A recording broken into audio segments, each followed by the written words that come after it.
Thank you, Excellency. Colleagues, we just heard from the horns of Africa. The challenges we have in the Sahel are very similar, but I'm going to deep dive into some of the evidence, not on the problems, but on how we can, tap into some opportunities to resolve some of the issues that we are facing in the Sahel. So my talk will be about the food crisis and the context of conflicts, global trade, which is not a trivial issue, and climate change, which accelerate the, the food crisis. Only if I know how to move from one slide to another. So the talk would be about some few sections, very brief, each of them. The first section about the identification of the challenge, but not just to stay on the challenge.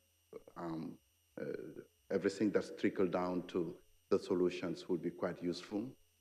The section B would be what are the options to bring back food security. It's important to know that Africa has been food secure for many centuries, many millennia, to become food insecure very suddenly after certain change in the political system or the social system due to historical factors. And section C will be about the integrated approach. I think many of the presentations this morning mentioned the importance of multifunctional approach and polycentric decision levies to accelerate food security. It's not only just one action that fulfill the requirement of the different aspects of the problem. And lastly, how do we move towards an inclusive approach? And there I will give you one example of how my center is dealing with those issues, particularly in Senegal. For the big picture, I wanted to share this thing which we did recently for African Union about assessing the 20 years of African Union in terms of food security. What was the problem? The problem starts from this. How can you be a continent which is 30 million square kilometers and rely on countries, even sometimes in crisis such as Ukraine, to be food secure? That's a fundamental philosophical problem. That's because we are net importer of food and not a net exporter of food. And the worst of the delta in difference is many billions of US dollars. Just knowing ways that we can reinvest those $30 billion every year for food import to accelerate the agricultural or food production in Africa is a starting point to reinvent a new rhetoric for food security. And you can see what we import are cereal, what we export are commodity crops, but the commodity crops will never have the level of price to be able to buy food crops in a daily basis.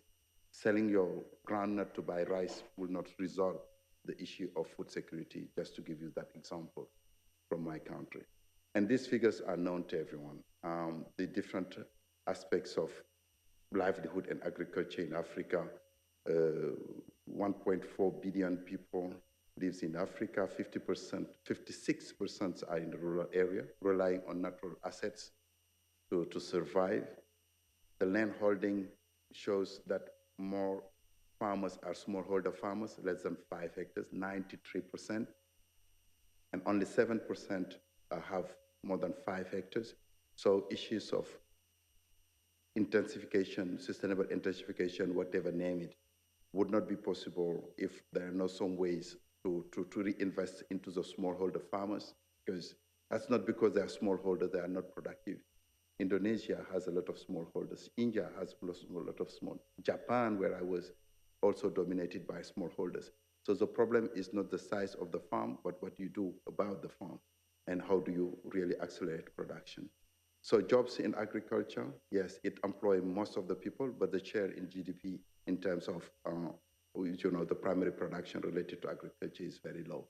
So these figures, we can go on and on. There's so many lessons to be learned on that. But I think the previous speakers also mentioned all of it. But I wanted to stay in here. We compile a lot of data and statistics to know why is it so hard that we're talking about food security in a context where diversification should be the biggest advantage. So our sense is when you reduce food security to few crops, rice, maize, wheat, uh, and while at the same time you have more than hundreds of other crops that are not reflected to any of the food security reports. And here I'm looking towards FAO, which is ignoring totally those different crops that we have in Africa, which are very important for nutrition. Anything that you mentioned in terms of quality food diet, which are not in any of those reports, is just frustrating. And I think that's also our duty as scientists from Africa to bring a new rhetoric, a new narrative about food security. It's not all about what FAO is saying. There's so many other things that needs to be understood, which is not because the perspective which is brought by those international organizations is not the right picture that we feel should be brought in. Rice, 5%, and a lot of people eat rice, and we still import billions of tons of rice every year. With the crisis, I think many people mention it, those countries who was exporting their rice, they return their rice for their own consumption. Same with wheat. So we would not have 30 billion square kilometers and 2 summers. Africa is the only continent with 2 summers because the equator pass in the middle of the continent, and we have the dual summer geography, which allows the continent to continuously 12 months a year to produce any kind of food and have all the water in the rivers and energy. There is a question to be asked how the land use is limited by few percent of uses for producing this kind of basic food product that is needed for communities. That's an open question. So in terms of indicators, the stability is one of them, lack of infrastructure, which explain from the rural infrastructure perspective, the food loss, which we did not mention here. It's not food waste in Africa. We are not wasting food. We're losing food because of the poor technology that you have to harvest everything you produce. And each of the indicators, the pillars of food security, you have a certain number of impediments that can be addressed to improve the prevalence of undernourishment or people who have moderate or to severe undernourishment situation rising to severe 23% and moderate to almost 60% of the people. So this is a recent compilation that I did with my team to see, how can we read through the records of the global statistics, an example from Mali, but we did it, I think, for 4 or 5 countries. When happened the mega drought and some crisis, and how that, explains some drop in the yield or production, a particular case of groundnut and sorghum, food crops and cash crop. But we can see in the case of Mali that all the drought that we have in the Sahel has some kind of impact on the production. The drought of the 70s, the drought of the 80s, and recent drought around 2009, 2010. Now, the recent trend we have is an increase in the total production, but if you compare that increase with the per capita cereal yield, the per capita cereal yield gap is bigger. That means every individual will have less food, despite the fact that the whole production is increasing. So these are also deep dive into what statistics tells us. It might be good looking like this graph, but if you go into per capita food production, it's not that good. The second thing I think we relied on OECD analysis on the Sahel, this very graph that you can see is the number of food insecure people, sometimes 40%, in the case of the Sahel in Burkina Faso, Mali 30% and the like. But the number of fatalities, which is related to food insecurity, is also following that trend of food insecure people. So there is a relationship between fatalities and how much food you get. And those fatalities and that situation, which is a kind of hardship for communities, explain that the type of movement of the forcible displacement, when we talk about humanitarian, we question the fact how many people leave one place to another because they're losing the basic asset endowment to live there. like water, quality food. And rural displacement is absolutely on the top. But we have a new trend in urban displacement. People try to relocate themselves in better places for living, sometimes places where they can have more better food to survive. So this is, I think, a powerful illustration of the relationship between the climate crisis, food security, and human security altogether. So, but Africa is also affected by a number of drivers which affect land degradation. I just came on few things: deforestation for agriculture, without addressing the ecological process that needs to sustain soil fertility, and recent climate change, invasive species which affect productive land that could have been used for food production, and soil erosion are really serious aspect that needs to be addressed. It is said in few reports that Africa, 50% of the productive land are affected by land degradation process, which is a quite serious problem. Now, I addressed this morning a comment about multifunctionality and the diversification as a pathway, a normal pathway of traditional practices, which is secular beliefs that the more the landscape is diversified, the better the landscape is resilient. And with new modern technology, agricultural options, monoculture is dominant. So we need to combine, and I agree with Chancellor that we need to combine modern techniques with those local practices to improve food production. But you can see here, Africa has gone, if you see the way landscape is used, from a well-balanced productive system to less sustainable productive system. And we need to hold back some of the old practices to make sure that food production is done under conditions that are replicable. And the rural infrastructure and the way we do agriculture is still very basic. I think a lot of investment, and that could be one of the recommendations, how to sustain the local farmers to get the right equipment. India, China, all those countries, they did so by creating machineries and tools which are adapted to local farms.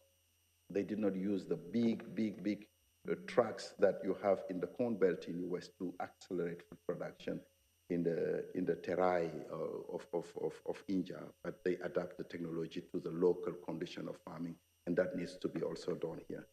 This one comes from our recent meeting, Feeding Africa Summit, which is the second one. The first one was 2015, second one this year in Dakar, Senegal, with African Union and the African Development Bank, where the value chain approach was shifted to a compact approach. Value chain approach is take one crop at a time and to see how we do from supply to demand.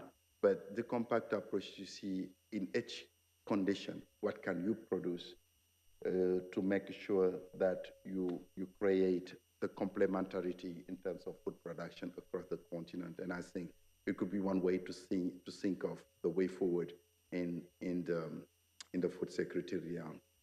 This one, very quick, I think those who heard my conferences heard a lot about the P, to make sure that we are not reducing food security to the 5 crops which are in every report. We at Centre de Suivi Écologique inventory about 120 species, which are called wild mangoes, wild bananas, bambara beans, or the bread of the monkey, stigma, with names of fruits that traditionally is the food that we eat. The baobab powder that everybody knows here is called the bread of the monkey. It's a stigmatization from colonial time. We need to recreate the branding of those species and make sure when Nestle is doing it or Unilever is doing it, they're doing it for the communities, not for the sake of the profit at the multinational. Promoting agroforestry, I'm running against the clock. Important to get multifunction. Trees are part of the farm. They are not excluded in the farm, as many of the agronomic books is saying. Water is available in the Sahel. Look at the Sahel, this map we did in the World Atlas of Desertification, not far from here at GRC, where it shows that the deep water is fully flushed with quality water that can be tapped in to accelerate agriculture. But not only that, we have surface water with small ponds, which are only 1 or 2 months, but they can be managed to improve production both for animal and crops. And then you can do all this multifunctional approach to improve soil quality, to make diversification with new crops, which are substitute crops and climate smart cropping to improve soil fertility, water harvesting with different techniques, which are very simple, cost effective to improve yield, multifunctional approach with the Great Green Wall. I'm skimming through those aspects which you probably know more about because there's a lot of publications on that. And the Great Green Wall is embracing this multifunctional and diversification. They call it integrated approach, whereby different practices are combined in a given plot to improve lives and livelihood. So how do we do it in CSS? My last slide is to go to different funding windows, the Green Climate Fund, the Adaptation Fund, the GCA, and the GEF to tap in adaptation funding. Most of the things that we are talking about can be supported by the windows of adaptation fund. Loss and damage fund is now put in place. So there are not so many funding available, but the technicalities and the capacities that is needed to get those funding to support local communities, those capacities only exist with international consultancy firms. And if we want to accelerate community access to those funding, we need to capacitate local institutions to go and look for those resources. This is, Excellency, what I quickly wanted to share with you. Thank you.